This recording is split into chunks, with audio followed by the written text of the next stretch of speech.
If you're a person going through change or looking to make a change, my story, this story is for you. No one ever talks about the emotional toll that it takes to make a change and all the things that you go through emotionally. And me picking myself up from New York, Harlem, New York, and moving to Dallas was life changing. It wasn't about getting cheaper rent, though I know I've been talking a lot about that, but it really was about regrounding, resetting, and moving in a different direction from a place that was no longer serving me. And so I want to share with you some things that I want you to think about if you're looking to make a change.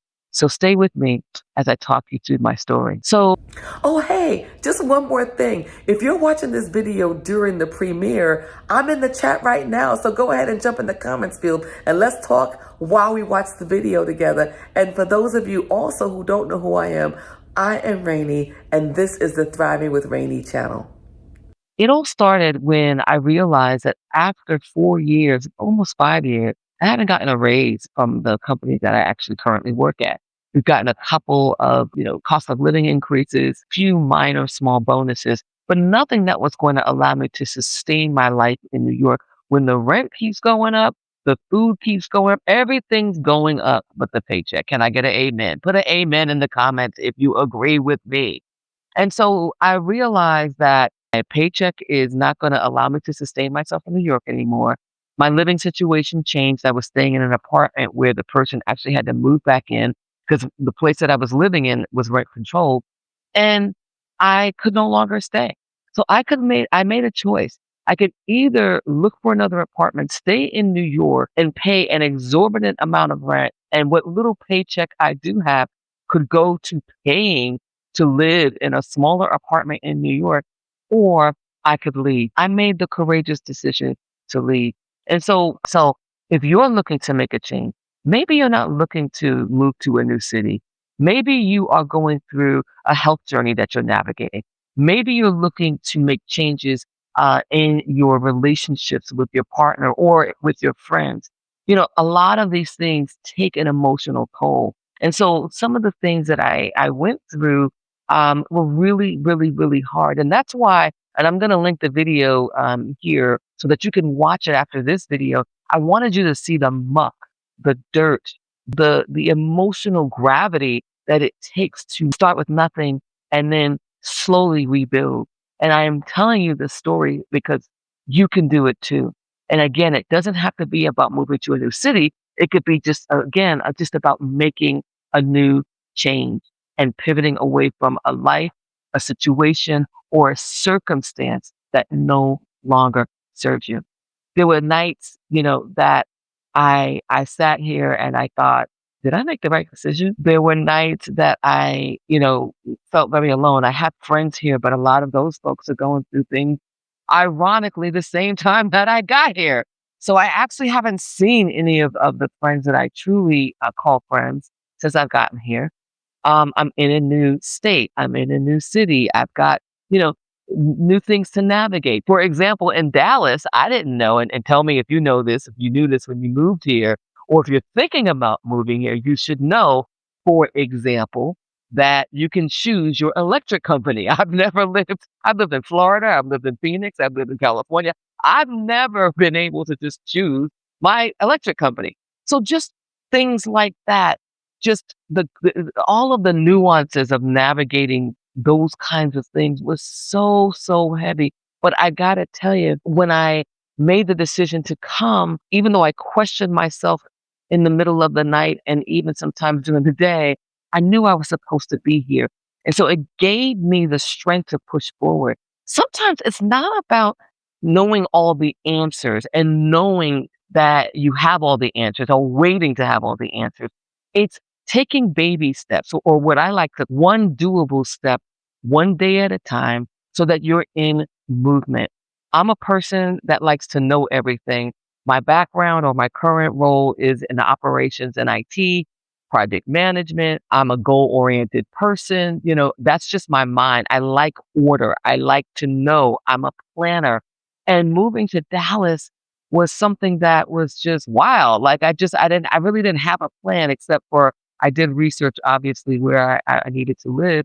because I'm also navigating not having a car. So whether you're making a change, moving to a city, or you're wanting to move to a new city, or any of the other circumstances that I just, you can do it. And just know that if you're feeling, or when you embark on this journey, I want you to save this video because you're going to feel uncertain. You're going to feel fear. You're going to say things like this to yourself. It wasn't so bad when I was over here, in this situation. Or, maybe I should go back, right? Maybe I should beg to go back to that relationship, beg to go back to that job or whatever it is, because you're afraid to move forward. I am a living testament, and God is no irrespecter of persons, that you can do it. But you are going to have to navigate, my friend, some of the emotions and the feelings and the realness of what change looks like. If change was easy, everybody would do it. And so when people look at my life sometimes, and I know you don't know me personally, they look at the end result, right? Oh, Rainey does this, and Rainey's got this, and Rainey did this. But Rainey has taken chances. Rainey has pushed through self-doubt, low self-worth, lack of self-confidence. And it's only because I refuse to stop either living or staying in a state or around people or in a place that is beneath me or that does not serve me. Because then I'm not my true self. Then I become a different version of Rainey, which can sometimes be a little, as you probably can tell, I'm a little feisty and sassy. And so that turns into anger and some other things. We're not going to talk about that on this channel, okay? But I'm telling you all this because I want you to know that you can do it. You really, really can do it. One of the other things that I started to do when I got here to sort of keep myself going was I started to really adopt certain practices and put discipline around them. So, all of us are, we do things throughout the year, right? There's all these seasonal things that happen, and then we kind of follow along with those, right? So, for example, at the beginning of the year, people are doing vision boards and goal setting, and everybody's like, yeah, yeah. And then, like, around the end of January, people are like, oh, damn, I just went along because everybody else was doing it, right? And so I believe in the power of one doable step and movement. And you will hear me say throughout all of my videos, anytime you hear from me, that it's going to take movement, but it can just be a milliliter. It can just be a little tiny step. But even that baby step, my friend, is movement. So I don't want you to talk yourself out of change. One of the reasons, I don't think I've ever said, why I moved to Dallas specifically is I did mention that I have friends here, even though I haven't seen them yet. I know I will. But the church that I was going to online is based in Dallas. And so I did visit one more time before I moved here, prayed about it, got confirmation, and then moved. But I'm still navigating things. I still don't know a lot about Dallas, but I know in my gut, I'm settled that I've made the right decision. Why? And you're gonna relate to this. You know that where you're going is better than where you are. And I know it is hard. I've had to leave relationships, friendships that were truly dear to me. And I'm even getting I don't want to think about it because I'm going to start crying, but some of them were really, really long, like 10, 20, 30 years. And they just didn't serve me anymore. And for me, I think the catalyst to some of those endings was that the grace train ran out, right? I'm a person, and tell me if you relate to this too, where you give and people appreciate you on the surface, but there's no reciprocation, right? Or it's performative, whatever, when they do reciprocate. And I realized that last year I had a bunch of life events. And tell me if you can relate to this in the comments. Put it in the comments where God really, really did it. He just basically plucked me out of those situations. The curtain was open and I was like, got it. And I really realized that I outsourced my self-confidence, part of my self-worth, if I'm honest, to getting people's validation and acceptance. Can you relate to that? And if you can, I just want you to know, my friend, you are not alone and that you can make a change by taking many baby steps to move away from the situation that you're in. You are courageous. You are more brave than you think. But I do want to let you know that, and that's why I'm going to link 2 videos for you. One is going to be showing you my when I got here day one, so you can see that I came here with nothing. And then The second video I'm going to link is about taking one doable step because, you have to be in movement. So I had to really go within and I really had to find my voice, my identity, and not through superficial, rah rah saying affirmations, though there is power in that. Don't get me wrong. But this time living in Dallas, it has been a time for me to reflect and to think about the things that I left and to, love those things and those people, but now realize that God and the universe has me going in a different path. I can't take those people with me. Obviously, they're not meant to go. And so I had to really begin to talk to myself. So that's why I created the confidence sheet. I had actually created it for myself. And then when I got on this journey, I'm like, I bet you, people want this would help somebody, right? And it's 5 grounding principles that I do every day.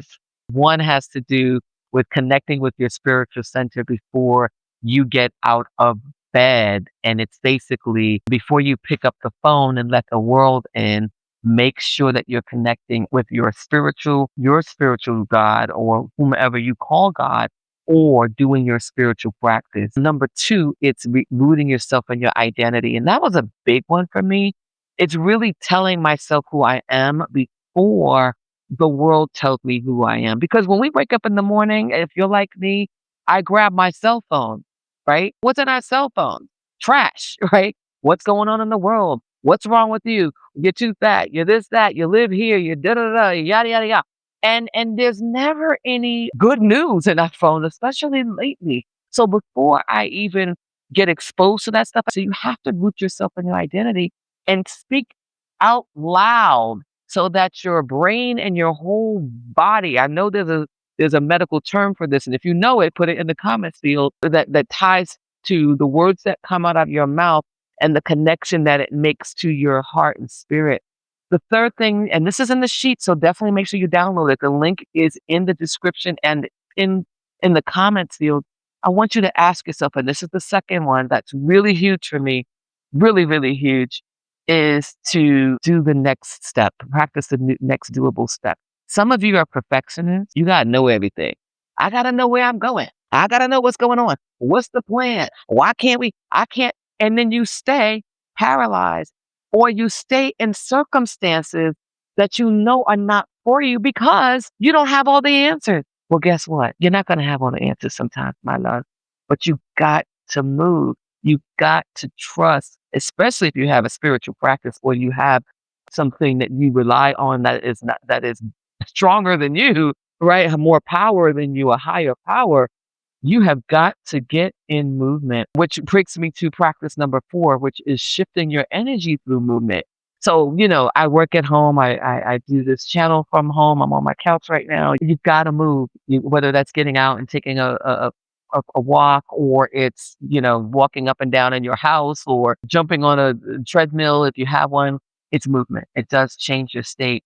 And the last thing that I talk about in this confidence reset sheet is to envision the life you want. And there's each one of those has exercises for you to do. But whether you get the sheet or not, it don't matter. I just want you, I know that's not good English, but I just want you to know that you, my friend, you are built for more. You can do more. I'm going to keep sharing videos in a way that lets you know and you can see that God is no irrespective of person. What he will do for me, he will do for you. But as you know, faith without works is dead. And a lot of people are waiting on God, and God is waiting on you to move, to do something so that then he can order your steps because you are in movement. He's not going to order your steps if you're not in movement. So be in movement. I hope this video encouraged you and inspired you. And I'm going to continue sharing my journey. So make sure you hang out to the end so that you can see the 2 videos, so that you can see something from nothing, a caterpillar in a cocoon that is slowly emerging as the butterfly that I know God says that I am. I just have to believe it, connect to it, and do the work to tap into all that God has for me. So God bless you. I hope you're in the comments field. We're building a community. The last video, thank you for your comments. Thank you for your concern about my eating closet. I have a response for that. Don't worry. I see all your comments. Y'all got me. I appreciate it, Safety Squad. But we're building a community. There's not too many places that you can go where, where it's a safe space. And that's why I do this channel. This is a safe space for you to share, to know that I and the community will support you. I mean, there's so much support in the comments field on my last video. And that's what I was asking God to do. And He has finally opened the floodgates, and we are going places. So come with me, because you, my friend, are built for more. See you in the comments field, and see you in the next video. God bless.